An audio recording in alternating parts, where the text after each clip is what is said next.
പ്രിയപ്പെട്ട കുട്ടികളെ, delta online ക്ലാസ്സിൻ്റെ പുതിയൊരു വീഡിയോയിലേക്ക് സ്വാഗതം. നമ്മളിന്ന് നോക്കാൻ പോകുന്നത് ഫിസിക്സിലെ first chapter sound waves part 2 ആണ്. അതായത് page number 11, forced vibration and resonance. Have you ever felt the vibration of the table when a mixie kept on the table works? അതായത് ഒരു ടേബിളിൻ്റെ വില വെച്ച് ഒരു മിക്സി വർക്ക് ചെയ്യുകയാണെങ്കിൽ ആ സമയത്ത് ഉണ്ടാകുന്ന വൈബ്രേഷൻ നിങ്ങൾക്ക് എപ്പോഴെങ്കിലും ഫീൽ ചെയ്തിട്ടുണ്ടോ എന്നാണ് അല്ലേ. അത് ചെറിയൊരു നമ്മൾ അവിടെ ടച്ച് ചെയ്തിട്ടുണ്ടെങ്കിലൊക്കെ നമുക്ക് വൈബ്രേഷൻ അനുഭവപ്പെടും. അതേപോലെ മറ്റൊരു ആക്ടിവിറ്റി ആയിട്ട് പറയുന്നത് excite tuning fork and listen to it. What is a change in the sound heard when the stem of the excited tuning fork is pressed on the table? What could be the reason for the sound being louder? അതായത് നമ്മളൊരു tuning fork ഉത്തേജിപ്പിച്ചതിന് ശേഷം excite ചെയ്യുന്നതിന് ശേഷം അതിൻ്റെ sound ഒന്ന് കേൾക്കും അല്ലേ. അത് ഒരു ചെറിയ മൂളൽ പോലുള്ള ശബ്ദം നമുക്ക് കേൾക്കാം. അതേ എക്സൈറ്റഡ് ട്യൂണിംഗ് ഫോർക്കിൻ്റെ ഒരു സ്റ്റെം ഒരു ടേബിളിൽ പ്രസ് ചെയ്തിട്ടുണ്ടെങ്കിൽ അതായത് ആ സൗണ്ട് കുറച്ചുകൂടെ കൂടിയതായിട്ട് നമുക്ക് തോന്നും. അതിൻ്റെ കാരണം എന്താണെന്നാണ് ഇവിടെ ചോദിക്കുന്നത്. In this case the sound became louder because the table also vibrated along with the tuning fork. അതായത് ഓൾറെഡി നമുക്കറിയാം ഒരു എക്സൈറ്റഡ് ട്യൂണിംഗ് ഫോർക്കിന് ഒരു വൈബ്രേഷൻ ഉണ്ടാവും. ആ വൈബ്രേറ്റഡ് ആയിട്ടുള്ള ട്യൂണിംഗ് ഫോർക്ക് നമ്മളൊരു ടേബിളിൻ്റെ മേലെ പ്രസ് ചെയ്യുന്ന സമയത്ത് ആ ടേബിളും എന്തിലേക്ക് മാറും? വൈബ്രേഷനിലേക്ക് മാറും.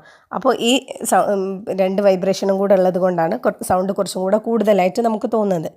നമ്മളിതിന് പറയുന്ന പേര് ഫോഴ്സ്ഡ് വൈബ്രേഷൻ എന്നാണ്. ഫോഴ്സ്ഡ് വൈബ്രേഷൻ്റെ ഒരു ഡെഫിനിഷൻ ഇവിടെ കൊടുത്തിട്ടുണ്ട്. Forced vibration is the vibration of an object induced by an external vibrating object. അതായത് മറ്റൊരു വൈബ്രേറ്റിംഗ് ഒബ്ജക്റ്റിൻ്റെ പ്രേരണ മൂലം ഉണ്ടാകുന്ന വൈബ്രേഷനാണ് ഫോഴ്സ്ഡ് വൈബ്രേഷൻ എന്ന് പറയാം. ഇവിടെ ട്യൂണിംഗ് ഫോർക്കിൻ്റെ പ്രേരണ മൂലമാണ് എന്തിന് ടേബിളിനൊരു വൈബ്രേഷൻ ഉണ്ടാകുന്നത്. അതുകൊണ്ട് ടേബിളിനൊരു ഫോഴ്സ്ഡ് വൈബ്രേഷൻ ആണെന്ന് നമുക്ക് പറയാം. ഇവിടെ ഒരു ഫിഗർ കൊടുത്തിട്ടുണ്ട്, ഫിഗർ 1.5a. അതായത് ഈ ആക്ടിവിറ്റി എന്താ പറയുന്നത് നോക്കാം. Try the activities given below using the device in which 2 sets of 3 identical hacksaw blades each of length about 13 cm and 17 cm are fixed between 2 wooden block. അതായത് 2 wooden ബ്ലോക്കിൻ്റെ ഇടയിൽ 13 സെൻറ്റിമീറ്ററും 17 സെൻറ്റിമീറ്ററും വീതം ഹൈറ്റുള്ള അല്ലെങ്കിൽ ലെങ്ത്തുള്ള hacksaw blade set ചെയ്ത് വെച്ചിരിക്കുകയാണ്. അതായത് അവിടെ 3 സെറ്റാണ് കൊടുത്തിട്ടുള്ളത്.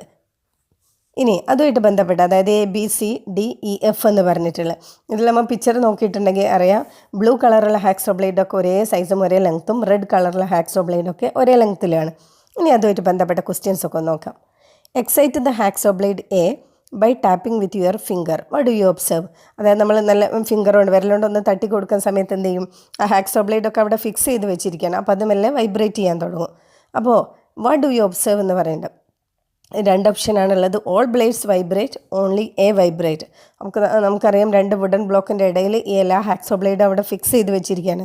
അപ്പോൾ നമ്മൾ എ എന്ന് പറഞ്ഞ ഹാക്സോ ബ്ലേഡ് വൈബ്രേറ്റ് ചെയ്യുമ്പോൾ അതിൻ്റെ കൂടെ ബാക്കി എല്ലാ ഹാക്സോ ബ്ലേഡും എന്ത് ചെയ്യും? വൈബ്രേറ്റ് ചെയ്യും. അപ്പോൾ അതിൻ്റെ ആൻസർ ആയിട്ട് വരുന്നത് all blades vibrate. Then are all the blades vibrating with the same amplitude? ഈ തന്നിട്ടുള്ള എല്ലാ ഹാക്സോ ബ്ലേഡും ഒരേ ആംപ്ലിറ്റ്യൂഡിലാണോ വൈബ്രേറ്റ് ചെയ്യുന്നതെന്നാണ് ചോദിച്ചിട്ടുള്ളത്.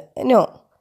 നമുക്കറിയാം അതിൻ്റെ സൈസ് ഡിഫറെൻ്റ് ആയതുകൊണ്ട് തന്നെ ഡിഫറെൻറ്റ് ആംപ്ലിറ്റ്യൂഡിലായിരിക്കും അത് വൈബ്രേറ്റ് ചെയ്യുക. Which of them vibrate with maximum amplitude? ഇതിലേതായിരിക്കും മാക്സിമം ആംപ്ലിറ്റ്യൂഡിൽ വരിക? അപ്പോൾ ഫിഗർ നോക്കിയിട്ടുണ്ടെങ്കിൽ നമുക്കറിയാൻ പറ്റും എയും സിയും ഇയും ആയിരിക്കും മാക്സിമം ആംപ്ലിറ്റ്യൂഡിൽ വൈബ്രേറ്റ് ചെയ്യുക. അതിന് കാരണം എയുടെ അതേ ലെങ്ത്താണ് ഇതിന് സിക്കും ഇക്കും വരുന്നത്. After all the blades have stopped vibrating excite B and record the observation in the science diary. അതായത് എയുടെ വൈബ്രേഷൻ കൊടുത്ത സമയത്ത് എല്ലാ ഹാക്സോ ബ്ലേഡും വൈബ്രേറ്റ് ചെയ്തു. ആ വൈബ്രേഷനൊക്കെ നിന്നതിന് ശേഷം സ്റ്റോപ്പ് ചെയ്തതിന് ശേഷം നമ്മൾ ഇതേപോലെ എന്ത് ചെയ്യുക? വീണ്ടും ബി എന്ന ഹാക്സോ ബ്ലേഡിനെ എക്സൈറ്റ് ചെയ്യാനാണ് പറഞ്ഞത്, വൈബ്രേറ്റ് ചെയ്യാനാണ് പറഞ്ഞിട്ടുള്ളത്. അപ്പോൾ എന്തായിരിക്കും സംഭവിക്കുക? ബിയുടെ സെയിം ലെങ്ത്ത് വരുന്നത് ഏതൊക്കെയാണ്? ബി, ഡി ആൻഡ് എഫ് ആയിരിക്കും. അപ്പോൾ നമുക്ക് എൻ്റെ answer B, D and F vibrate in higher amplitude. അതായത് സെയിം ലെങ്ത്ത് വരുന്നത് കൊണ്ട് ഒരേ ആംപ്ലിറ്റ്യൂഡിൽ അല്ലെങ്കിൽ ഹയർ ആംപ്ലിറ്റ്യൂഡിൽ വൈബ്രേറ്റ് ചെയ്യുമെന്ന് പറയാം. When blade A vibrate, why should the hacksaw blades C and E vibrate with maximum amplitude? ഇവിടെ ഒരു ക്വസ്റ്റ്യൻ ആയിട്ട് പറയുന്നുണ്ട്, എന്തുകൊണ്ടാണ് എ വൈബ്രേറ്റ് ചെയ്യുന്ന സമയത്ത് സിയും ഇയും ഹൈ ആംപ്ലിറ്റ്യൂഡിൽ വൈബ്രേറ്റ് ചെയ്യുന്നതെന്ന്. അതിൻ്റെ ആൻസർ ആയിട്ട് ഇവിടെ കൊടുത്തത് since the natural frequency of C and E are equal to the natural frequency of A, they vibrate with maximum amplitude. അതായത് എയുടെ അതേ നാച്ചുറൽ ഫ്രീക്വൻസിയാണ് ആർക്ക്? സെയിം സൈസായിട്ട് വരുന്ന സിക്കും ഇക്കും വരുന്നത്. അതുകൊണ്ട് തന്നെ എയും സിയും ഇയും മാക്സിമം ആംപ്ലിറ്റ്യൂഡിൽ വൈബ്രേറ്റ് ചെയ്യും. ദെൻ ഇവിടെ നമുക്കൊരു ടേം ഒരു ബോക്സിൽ കൊടുത്തിട്ടുണ്ട്. If the natural frequency of the forcing object and that of the forced object are equal, the object are said to be in resonance. അതായത് ഏതിൻ്റെ പ്രേരണ മൂലമാണോ ഈ വൈബ്രേഷൻ ഉണ്ടാവുന്നത്, ആ ഒരു ഒബ്ജക്റ്റും അതായത് ഏതിനാണോ അതിൻ്റെ ഒരു പ്രേരണ മൂലം വൈബ്രേഷൻ ലഭിക്കുന്നത്, ഇതിനാണ് ഫോഴ്സ്ഡ് ഒബ്ജക്റ്റ് എന്നും ഫോഴ്സിങ് ഒബ്ജക്റ്റ് എന്നും പറയുന്നത്.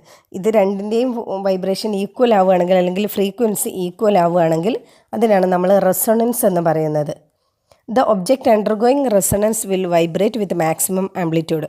അപ്പോൾ ഫോഴ്സ്ഡ് ഒബ്ജക്റ്റിൻ്റെയും അല്ലെങ്കിൽ ഫോഴ്സിങ് ഒബ്ജക്റ്റിൻ്റെയും ഫ്രീക്വൻസി ഈക്വൽ ആവുകയാണെങ്കിൽ അപ്പോൾ എന്ത് ചെയ്യും, അവിടെ റെസൊണൻസ് സംഭവിക്കും. റെസൊണൻസ് സംഭവിച്ചിട്ടുണ്ടെങ്കിൽ ആ ഒരു ഒബ്ജക്റ്റ് മാക്സിമം ആംപ്ലിറ്റ്യൂഡിൽ വൈബ്രേറ്റ് ചെയ്യും എന്നാണ് പറയുന്നത്. ദെൻ പേജ് നമ്പർ 12 ഒരു ആക്ടിവിറ്റി കൊടുത്തിട്ടുണ്ട്. Figure 1.5b. Immerse in water A PVC pipe off about 50 centimetre long and 4 centimetre diameter. അതായത് 50 സെൻറ്റിമീറ്റർ നീളവും 4 സെൻറ്റിമീറ്റർ ഡയമീറ്ററുള്ള ഒരു PVC പൈപ്പ് ഒരു വാട്ടറിൽ ഒരു ബക്കറ്റിൽ വാട്ടർ എടുത്തിട്ട് അതിൽ ഇമ്മേഴ്സ് ചെയ്യാൻ മുക്കി വെക്കാനാണ് പറയുന്നത്. Excited tuning fork of frequency 512 hertz. അതായത് 512 ഹെഡ്സ് ഫ്രീക്വൻസി ഉള്ള ഒരു ട്യൂണിംഗ് ഫോർക്ക് എന്ത് ചെയ്യുക, എക്സൈറ്റ് ചെയ്തിട്ട് നമ്മൾ എന്ത് ചെയ്യുക, ആ പൈപ്പിൻ്റെ PVC പൈപ്പിൻ്റെ തൊട്ട് മുകളിലായിട്ട് വെക്കുക. And hold it close to the mouth of the PVC pipe.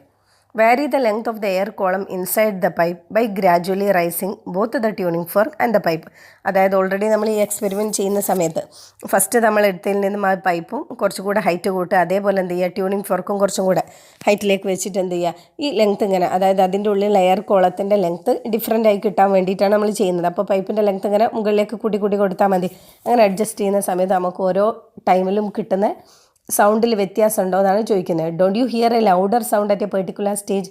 ഒരു പ്രത്യേക സ്റ്റേജിൽ എത്തുന്ന സമയത്ത് നിങ്ങൾക്ക് കുറച്ചുകൂടെ നല്ല ഉച്ചത്തിലുള്ള സൗണ്ട് കേൾക്കാൻ പറ്റുമെന്ന്. What could be the reason for this? അതായത് നമുക്കറിയാം എന്താണ് ഇതിൻ്റെ കാരണം, സൗണ്ട് കേൾക്കാൻ പറ്റുമെന്ന് അറിയാം. എൻ്റെ ആൻസറായിട്ട് നമ്മൾ പറയുന്നത്, ഒരു പെർട്ടിക്കുലർ സ്റ്റേജിൽ എത്തുന്ന സമയത്ത് ഈ എയർ കോളത്തിൻ്റെയും നമ്മൾ എക്സൈറ്റ് ചെയ്ത ട്യൂണിംഗ് ഫോർക്കിൻ്റെയും ഫ്രീക്വൻസി ഈക്വലായി വരും. അല്ലെങ്കിൽ നമുക്ക് പറയാം എന്താ, ഇവ റെസൊണൻസിലാണെന്ന് പറയാം. ആ റെസൊണൻസിലാകുന്ന സമയത്ത് എന്ത് ചെയ്യും, മാക്സിമം ആംപ്ലിറ്റ്യൂഡിൽ വൈബ്രേറ്റ് ചെയ്യും. അപ്പോൾ ലാർജർ സൗണ്ട് പ്രൊഡ്യൂസ് ചെയ്യും. സോ അതിൻ്റെ ആൻസറായിട്ട് വരുന്നത്, at a particular stage the air column and the tuning fork are in resonance. അവ റെസൊണൻസിലായിരിക്കും. Then application of forced vibration and resonance. ഈ ഫോഴ്സ്ഡ് വൈബ്രേഷൻ്റെയും റെസൊണൻസിൻ്റെയും അപ്ലിക്കേഷനായിട്ട് കൊടുത്തിട്ടുള്ളത് ഒന്ന് MRI സ്കാനിങ്. നിങ്ങൾ കേട്ടിട്ടുണ്ടാവുമല്ലോ MRI സ്കാൻ ചെയ്യാനൊക്കെ പറഞ്ഞ്, അതായത് മാഗ്നറ്റിക് റെസൊണൻസ് ഇമേജ് എന്നാണ് പറയുക. ഇതിൻ്റെ റെസൊണൻസ് യൂസ് ചെയ്യുന്ന ഒരു സ്കാനിങ് ആണിത്. ദെൻ റേഡിയോ ട്യൂണിങ്, അതുപോലെ in musical instrument like guitar, violin, Veena, harmonium, mridangam etcetera. ഇതിലൊക്കെ യൂസ് ചെയ്യുന്നത് ഫോഴ്സ്ഡ് വൈബ്രേഷൻ അല്ലെങ്കിൽ റെസൊണൻസ് ആയിരിക്കും. Can you hear even the faintest sound of the heartbeat when you listen to using a stethoscope? നമുക്കറിയാം stethoscope എന്ന് പറഞ്ഞാൽ മൈന്യൂട്ടായിട്ടുള്ള feeble sound വരെ നമുക്ക് കേൾക്കാൻ പറ്റുന്നതാണ്. A stethoscope is used to listen to even a feeble sound in the body, utilize forced vibration and resonance. അതേപോലെ ഈ forced വൈബ്രേഷനും റെസൊണൻസിൻ്റെ ആപ്ലിക്കേഷനായിട്ട് നമുക്ക് പറയാൻ പറ്റുന്ന മറ്റൊരു ഇൻസ്ട്രുമെൻ്റ് ആണ് ഇത് സ്റ്റെതസ്കോപ്പ്. സ്റ്റെതസ്കോപ്പിൽ വളരെ ചെറിയൊരു സൗണ്ട് പോലും നമുക്ക് എന്ത് ചെയ്യാം, കേൾക്കാൻ പറ്റുമെന്നാണ് പറയുന്നത്. In instrument like megaphone, horns and musical instruments such as trumpet and nagaswaram. അതായത് മ്യൂസിക്കൽ ഇൻസ്ട്രുമെൻറ്റിൽ അതേപോലെ മെഗാഫോണിലും ഹോൺസിലൊക്കെ എന്താണ് യൂസ് ചെയ്യുന്നത്, ഈ ആപ്ലിക്കേഷനാണ്. അപ്പോൾ ടെക്സ്റ്റ് കൊടുത്തിട്ടുള്ള പോയിൻറ്റ്സ് പഠിച്ചു വെക്കുക. ദെൻ ഇവിടെ ഒരു 3 പ്രോബ്ലം കൊടുത്തിട്ടുണ്ട് ഇതുമായിട്ട് ബന്ധപ്പെട്ട്. നമ്മൾ ഓൾറെഡി പഠിച്ച കാര്യങ്ങളാണ്. The frequency of a simple pendulum is 1 hertz. അതായത് ഒരു സിമ്പിൾ പെൻഡുലത്തിന് ഫ്രീക്വൻസി 1 ഹെഡ്സ് ആണ്. What is its period? Period കാണാനുള്ള ഇക്വേഷൻ നമുക്ക് ഓൾറെഡി അറിയാം. പീരീഡ് T = 1/f ആണ്. അപ്പോൾ സിമ്പിളായിട്ട് എഴുതാം, 1/1 ഹെഡ്സ് = 1 സെക്കൻഡ് ആണ്. പീരീഡ് എന്ന് പറഞ്ഞാൽ ടൈം ആണല്ലോ, നമുക്കറിയാം. ഓൾറെഡി പീരീഡിൻ്റെ ഫ്രീക്വൻസിൻ്റെ ഒക്കെ ഡെഫിനിഷൻ നമ്മൾ കഴിഞ്ഞ ക്ലാസ്സിൽ പഠിച്ചതാണ്. ദെൻ സെക്കൻഡ് ക്വസ്റ്റ്യൻ വരുന്നത്, if a pendulum takes 0.5 second to complete 1 oscillation, what is its frequency? അതായത് ഒരു ഓസിലേഷൻ കംപ്ലീറ്റ് ചെയ്യാൻ വേണ്ടി ഒരു പെൻഡുലം എടുക്കുന്ന സമയം എന്ന് പറഞ്ഞാൽ 0.5 സെക്കൻഡാണ്. അപ്പോൾ അതിൻ്റെ ഫ്രീക്വൻസി എത്രയാണെന്നാണ് ചോദിച്ചിട്ടുള്ളത്. ഫ്രീക്വൻസി കാണാനുള്ള ഇക്വേഷൻ F = 1/T ആണ്. അപ്പോൾ 1/0.5 എന്ന് പറഞ്ഞിട്ടുണ്ടെങ്കിൽ 2 ഹെഡ്സ് ആയിരിക്കും അതിൻ്റെ ആൻസറായിട്ട് വരിക. ഇത് സിമ്പിളായിട്ട് ഡെസിമൽ ഒഴിവാക്കാൻ വേണ്ടി നമുക്ക് എന്ത് ചെയ്താൽ മതി, ഒരു പോയിൻ്റാണ് വരുന്നതെങ്കിൽ പിന്നെ ന്യൂമറേറ്ററും ഡിനോമിനേറ്ററും 10 കൊണ്ട് മൾട്ടിപ്ലൈ ചെയ്താൽ മതി. അപ്പോൾ സിമ്പിളായിട്ട് ഡിവൈഡ് ചെയ്യാൻ പറ്റും. തന്നെ അതിൽ തേർഡ് ക്വസ്റ്റ്യൻ വരുന്നത്, a tuning fork of frequency 512 hertz is excited and its stem is pressed on a table. Does the table vibrate in this situation? What is this phenomena known as? അതായത് 512 heads frequency ഉള്ള ഒരു tuning fork excite ചെയ്ത് ഒരു ടേബിളിൽ press ചെയ്യാം. അപ്പോൾ table ആ ഒരു സിറ്റുവേഷനിൽ വൈബ്രേറ്റ് ചെയ്യുന്നുണ്ടോ എന്നാണ് ചോദിച്ചത്. നമുക്കറിയാം എന്തായി, എക്സൈറ്റഡ് ട്യൂണിംഗ് ഫോർക്ക് വെച്ചിട്ടുണ്ടെങ്കിൽ ടേബിൾ എന്തായിട്ടും വൈബ്രേറ്റ് ചെയ്യും. അപ്പോൾ അതിനെന്താ പറയുക? യെസ് എന്ന് പറയാം. ദെൻ ആ ഒരു ഫിനോമിനൊക്കെ നമ്മൾ പറയുന്ന പേരാണ് എന്ത്? ഫോഴ്സ്ഡ് വൈബ്രേഷൻ എന്നാണ് പറയുന്നത്. When a tuning fork of frequency 256 hertz vibrate, the air around it and the eardrum of the person hearing that sound vibrate 256 times per second. അതായത് ഒരു ട്യൂണിംഗ് ഫോർക്കിൻ്റെ ഫ്രീക്വൻസി 256 ഹെഡ്സാണ്, അല്ലെങ്കിൽ ആ 256 ഹെഡ്സിലാണ് അത് വൈബ്രേറ്റ് ചെയ്യുന്നതെങ്കിൽ വൈബ്രേറ്റ് ചെയ്യുമ്പോൾ അതിൻ്റെ ചുറ്റുമുള്ള എയറും അതുപോലെ നമ്മളെ ഇയർ ഡ്രമ്മും എന്ത് ചെയ്യുന്നുണ്ട്? ഈ 256 തവണ, ഒരു സെക്കൻഡിൽ 256 തവണ എന്ത് ചെയ്യുന്നുണ്ട്? വൈബ്രേറ്റ് ചെയ്യുന്നുണ്ട് എന്നാണ് പറയുന്നത്.